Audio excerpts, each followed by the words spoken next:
Hello, ladies and gentlemen. While you may be working as an entrepreneur or as a business owner, or having a salary income or a non-salary income like capital gain income, like house property income, or any other source of income, any stream of income that you have, you must file the income tax return.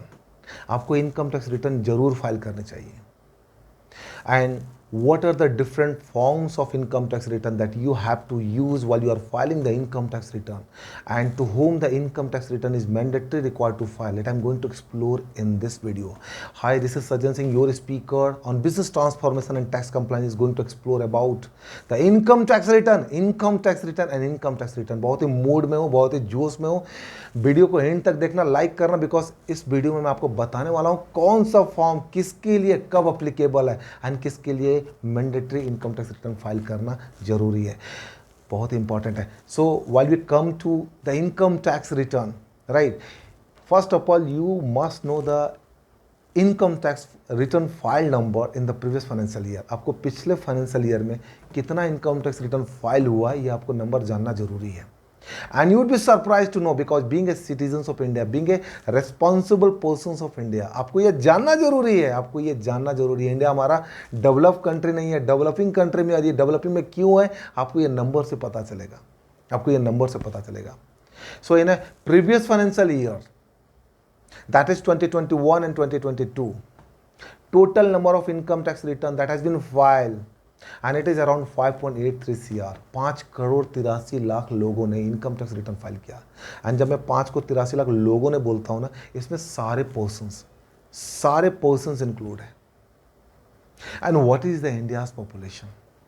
The India's population is around 1.4 billion. 140 crore की India की जनसंख्या और income tax return filer की जनसंख्या 5,83,00,000, which is around 4% of the total population. ये number दिक्कत करता है. 4%, टोटल आबादी 140 करोड़ और फाइल करने वालों की आबादी ओनली 5.83 करोड़. ये नंबर. एंड जब आप डिटेल ड्रिल डाउन करते हैं, इसको डिटेल में जब आप देखते हैं, the ITR 1 to ITR 7, because 7 forms government ने नोटिफाई किया हुआ है for different class of tax payer.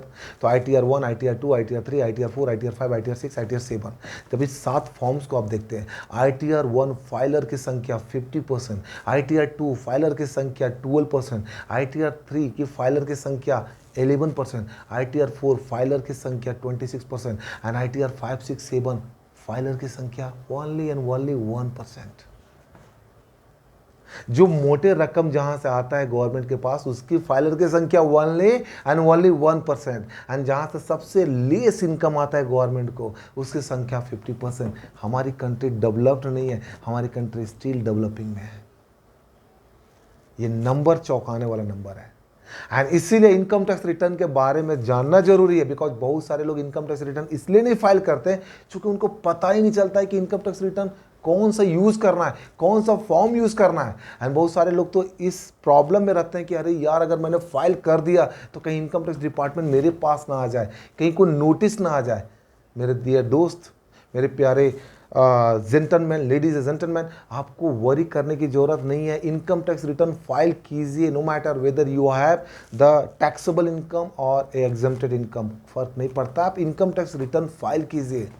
So ladies and gentlemen, while you are filing the income tax return, it is your income proof, it is your income certifications. ये आपका income का ठप्पा है, ये आपका इनकम का प्रूफ है. ये आपको आज नहीं तो कल आपको बहुत ही काम करेगा. And the income tax return copy जो आपने एक बार फाइल कर दिया, आपके पास गवर्नमेंट के रिकॉर्ड में, आप जब चाहे, जब जैसे जहाँ चाहे उसको आप निकाल सकते हैं, यूज़ कर सकते हैं. छोटे व्यापारी जो होते हैं, जो रिमोट एरिया में काम करते हैं, जिनको स्टार्टअप करनी होती है, ITR की कॉपी की जरूरत पड़ती है, लोन कराना चाहते हैं, ITR की कॉपी जरूरत पड़ती है. So income tax return important है. So while we talk about income tax return, to whom it is mandatory required to file, किसके लिए ये मैंडेटरी है, किसके लिए ये मैंडेटरी है? बिकॉज जब आप ये नंबर देखते हैं ना, 90% लोग तो मैंडेटरी वाले हैं, राइट. 10% लोग जिनको फाइल करना होता है अपने काम चलाने के लिए, बट 90% तो मैंडेटरी वाले हैं. And who is required to mandatory file the income tax return? If your income is more than the exemption limit, आपको income tax return mandatory file करना है. Quickly I am just summarising this. अगर आपका income tax जो है, अगर आपका income जो बेसिक एग्जिम्पशन लिमिट से ऊपर है तो आपको इनकम टैक्स रिटर्न फाइल करना होता है। अगर आप इनकम टैक्स रिफंड के लिए अप्लाई करते हैं आपको इनकम टैक्स रिटर्न फाइल करना होता है। अगर आप लोन के लिए अप्लाई करते हैं आपके पास इनकम टैक्स रिटर्न की कॉपी होनी चाहिए तो आपके लिए इनकम टैक्स रिटर्न फाइल करना होता है। अगर आप इंडिया से बाहर जाना चाहते हैं, वीज़ा अप्लाई करना चाहते हैं, आपके पास इनकम टैक्स रिटर्न की कॉपी होना ज़रूरी है। अगर आप अपने लॉसेस को, जो बिजनेस लॉस हुआ और जो आपका कैपिटल लॉस हुआ, अगर उसको आपको set of and carry forward करना चाहते हैं फॉर द नेक्स्ट ईयर और नेक्स्ट ईयर, आपको इनकम टैक्स रिटर्न फाइल करना मैंडेटरी है। अगर आपके पास कोई फॉरेन एसेट्स है, आपने उसमें इन्वेस्टमेंट किया हुआ या उस इन्वेस्टमेंट से कोई इनकम जनरेट किया हुआ है तो आपको income tax return mandatory file करनी होती है, राइट। अगर आपने बिजनेस फॉर्म किया हुआ और एज ए कंपनी और एज ए फर्म अगर अपने बिजनेस को रन करते हैं, respective weather you have income और लॉस, फर्क नहीं पड़ता है कि आप इनकम जनरेट कर रहे हो या लॉस जनरेट करते हो, आपको income tax return mandatory file करनी होती है, राइट। अगर आपने करंट अकाउंट में 1 करोड़ से ऊपर डिपॉजिट किया हुआ है, एक करंट अकाउंट में या मल्टीपल करंट अकाउंट में, आपको income tax return mandatory file करनी होती है। अगर आपने सेविंग अकाउंट में 50 लाख से ऊपर डिपॉजिट किया हुआ है एक सेविंग अकाउंट में या मल्टीपल सेविंग अकाउंट में, आपको income tax return mandatory file करनी होती है। या अगर आपने फॉरेन ट्रैवल एक्सपेंडिचर्स में 2 लाख से ऊपर खर्चा कर दिया है इन ए फाइनेंशियल ईयर तो आपको income tax return mandatory file करनी होती है। या फिर अगर आपने इलेक्ट्रिसिटी का कंजम्पशन, जो आपका बिल है 1 लाख से ऊपर का आता है तो आपको income tax return mandatory file करनी होती है।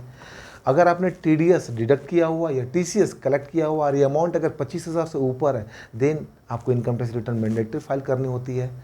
अगर आपका बिजनेस का टर्नओवर अगर 60 लाख से ऊपर है then again income tax return आपको मैंडेटरी फाइल करनी होती है। अगर आपका professional income, professional service income जो आपका है अगर 10 लाख से ऊपर का टर्नओवर है तो आपको income tax return mandatory file करनी होती है। ये वो लोग हैं जिनको इनकम टैक्स मैंडेटरी फाइल करने बाय हुक बाय कुक, you have to file the income tax return, you do not have choice, you do not have choice. But the problem area is for voluntaries person. उनके लिए problems area वो इसको as a headache समझते हैं। And my dear friend ladies and gentleman, if you started to file the income tax return probably rupees 1 lakh, 1.5 lakh, 2 lakh, 2.5 lakh, no issue. At least you disclose. So you have a license of your income. You have a declarations of your income. You have a certifications of your income. ये important है, आपके पास आपका income का certificate होना चाहिए और ये ठप्पा आपको इनकम टैक्स रिटर्न से पता चलता है, ये आपके पास ठप्पा है, राइट। तो अब आपके पास इनकम टैक्स रिटर्न किसके लिए मैंडेटरी है, किसके लिए वॉलंटरी है, ये आपको पता चल गया। इनकम टैक्स रिटर्न बेनिफिट आपको कराता है, आपके लिए नुकसान कुछ भी नहीं कराता है। आपको इनकम टैक्स रिटर्न आपको इनकम का सर्टिफिकेशंस देता है, आपका इनकम का डिक्लेरेशंस देता है। या फिर अगर आप लोन अप्लाई करते हैं, इंडिया से बाहर जाते हैं, किसी भी काम को आप स्टार्ट करते हैं, आपको ITR की कॉपी की ज़रूरत पड़ती है जो कि बेसिक टर्म्स है, जो आपको एक बेनिफिट दिलाता है। Now what forms the taxpayer is required to use, that is important because there are 7 forms that government has notified, that department has notified, ITR 1 to ITR 7. So what form the taxpayer or the persons or the SSC is required to use? This is important. This is important. So let me explain about the forms and you would be able to understand. And ये confusion बहुत बड़ा confusion है because लोगों को ना ITR की समझ नहीं है, कौन सा फॉर्म किसके लिए यूज करना है, यही confusion है, right? And while you are in a dilemma of confusion, you are not able to file the correct income tax return, isn't it? Yes. So income tax return के forms आपको जानना जरूरी है। Now ITR 1 to whom it is applicable? तो ITR 1, if your salary income or pension income is less than or equal to 50 lakh, right? Or you have a income from one house property, or you have a income, agriculture income, and that income is less than or up to 5,000, right? If you have these income, right, you have to use the ITR 1. ITR 1 इन सब लोगों को use करना जिनका ये income का categories है। ITR 1 किन को यूज़ नहीं करना है? If your income is more than 50 lakh, if you have the capital gain income, if you have the business income, if you are a director in any company, if you have the unlisted equity share, ये सारे अगर आपके पास है और ये सारे transactions अगर आप करते हैं तो आपके लिए ITR 1 नहीं है। Now ITR 2, income tax return 2. So to whom it is applicable? So ITR 2, if your income is more than 50 lakh, And if you have the house property and that house property income, that is for two house property और more than two house property, मतलब एक house property है तब तो ITR 1 में covered हो गए, एक से ज़्यादा हाउस प्रॉपर्टी है तो आप ITR 2 में कवर्ड हो गए। आपके पास कैपिटल गेन का भी इनकम है, आप किसी कंपनी में डायरेक्टर का पोजीशंस पे होल्ड करते हैं, राइट, अगर ये सारे अगर कैटेगरीज कवर्ड करते हैं तो आपको ITR 2 यूज़ करना है, राइट। नाउ ITR 3 किसको यूज़ करना है, to whom it is applicable. So ITR 2 whatever the ITR 2 में जो भी चीज़ें कवर्ड था वो तो आएगा ही ITR 3 में। इसका मतलब कि अगर आपका इनकम 50 लाख से ऊपर है, आप कैपिटल गेन करते हैं, आपके पास अदर सोर्स ऑफ इनकम भी है, या फिर आप किसी कंपनी में डायरेक्टर है, आपके पास अनलिस्टेड इक्विटी शेयर्स भी है, ये सारी चीज़ें इसके साथ में अगर आपके पास बिजनेस इनकम भी है, बिजनेस और प्रोफेशनल इनकम है, तो आपके लिए ITR 3 है। इसका मतलब ITR 2 बिजनेस इनकम नहीं, ITR 2 के सारे एलिमेंट प्लस ITR 2 के सारे एलिमेंट प्लस बिजनेस इनकम, अगर ये है तो आपका ITR 3 आपके ऊपर अप्लीकेबल है। तो ITR 2 other than business income, ITR 3 all income plus business income. But अगर आप ITR 1 की बात करें तो ये सिर्फ इंडिविजुअल के ऊपर अप्लीकेबल है, ITR 2 की बात करें तो इंडिविजुअल एंड HUF के ऊपर अप्लीकेबल है, ITR 3 की भी बात करें तो ये भी इंडिविजुअल एंड HUF के ऊपर अप्लीकेबल है।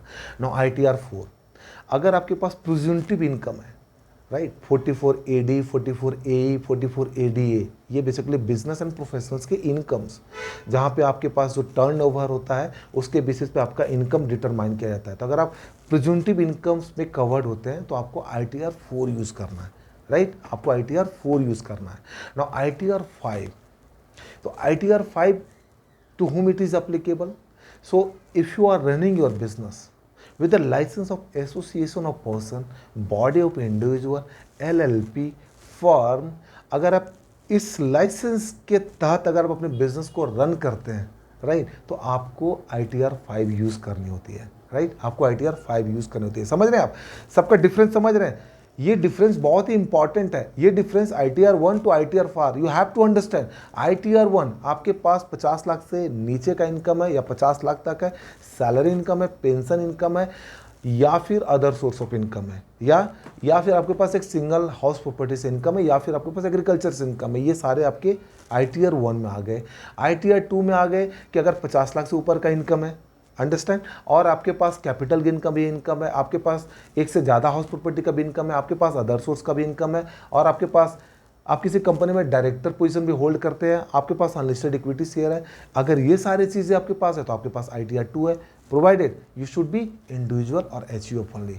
ITR 3 सिमिलरली कि आपके पास ITR 2 के सारे कवर्ड हो जाएंगे, प्लस अगर आप बिजनेस एंड प्रोफेशनल्स में आपके पास बिजनेस इनकम है, प्रोफेशनल इनकम है, आपको ITR 3 यूज़ करनी है, understand, but it is for individual and HUF। ITR 4 अगर आप प्रिज्यूमटिव बेसिस पे आपके पास इनकम डिटरमाइन करते हैं अंडर सेक्शन 44AD, 44AE और 44ADA, अगर आप इसके तहत आते हैं, इसके अंदर कवर्ड होते हैं, तो आपको ITR 4 यूज़ करना है।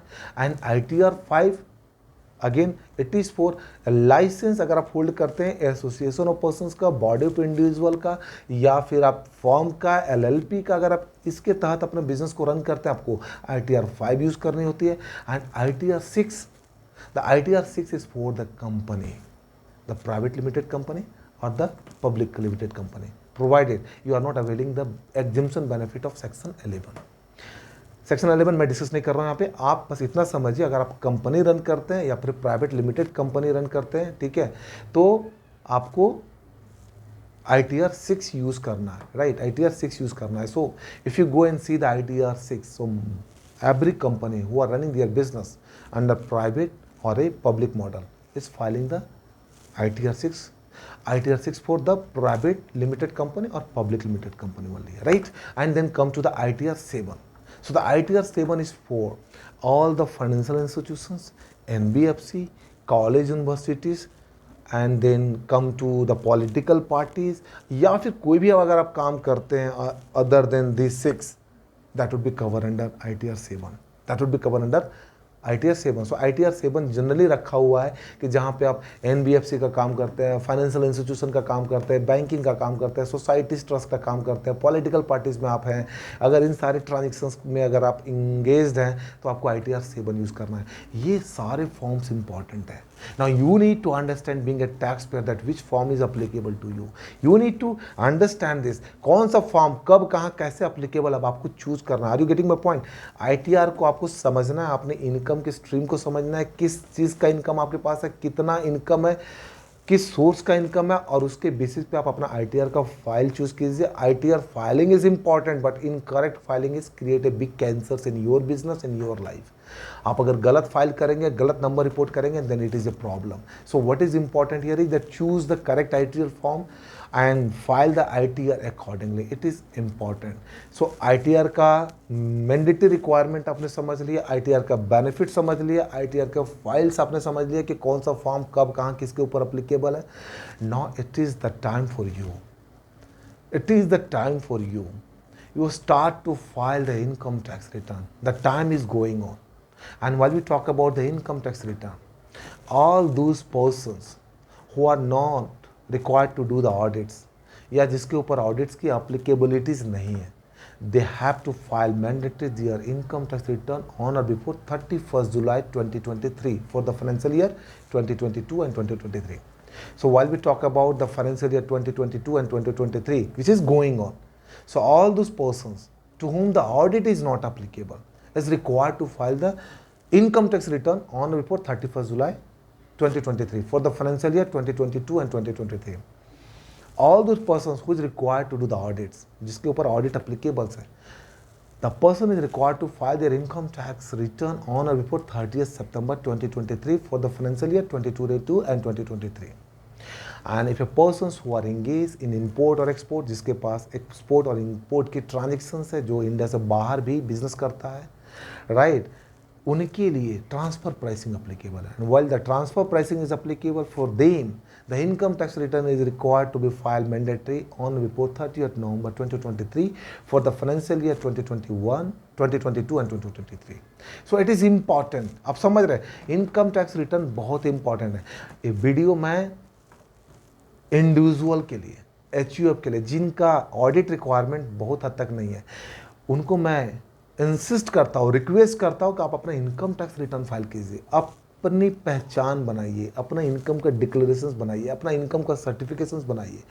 एंड ये सर्टिफिकेट मेरे दोस्त आज नहीं तो कल आपके लिए एक वरदान साबित होगा, आपके लिए एक वरदान साबित होगा. क्योंकि ये इनकम टैक्स रिटर्न आप बस फाइल करते जाइए, फाइल करते जाइए, हर साल फाइल करते जाइए, and then you will see the miracle over the period of the time. When you start to do something, when you need something, you will start to get the benefit from the income tax return. You will have a more facilities from the bank, and you will have the declarations, that income declarations in your hand. You can use that declarations for any point of time. ये important है, ये important है. For those class of tax payer who is required to mandatory file the income tax return, they have to file. There is no any choice. By hook by crook they have to file. For those class of persons who is required to mandatory file the income tax return, they have to file by hook by crook. They do not have any option. But for those class of persons who is not required to file mandatory the income tax return, please file the income tax return so that you would have a better opportunity in the longer period of the time to be able to develop yourself through the monetary, through the financial status. It is important. So income tax return file कीजिए. नुकसान कुछ भी नहीं, फायदे बहुत. नुकसान कुछ भी नहीं, फायदे हजार. आपको इनकम टैक्स रिटर्न फाइल करना है. किसी भी फॉर्म्स में किसी भी तरह का confusion, explanations, clarifications, if you need, I am available here, no matter who you are and where you are. No matter, आपको किसी भी तरह का अगर आपको फॉर्म से रिलेटेड, फाइलिंग से रिलेटेड, समझने से रिलेटेड अगर इश्यूज होती है, please comment on my YouTube channel. आप जब वीडियोस देखते हैं आप कमेंट कीजिए, मैं आपको रिवर्ट करूंगा, मैं आपको हेल्प करूंगा, सपोर्ट करूंगा. यही तो मेरा ऑब्जेक्टिव है, यही तो मेरा ऑब्जेक्टिव है, that I have to serve you all, to provide all those unique information so that you would be able to use that information to be able to develop your business, to be able to develop your professions, to be develop your own journey, right, in a brightest ways. That is how it is important for me. So come and connect with me, watch this video. I think you have watched. Thank you. And if you have watched, like this, forward this to the needy one. And if you have the group, just forward this video to the group one. I think this is one of the important tasks that you are doing, not only for me but for them as well. This is Sanjay Singh signing out. Until we meet again, thank you very much.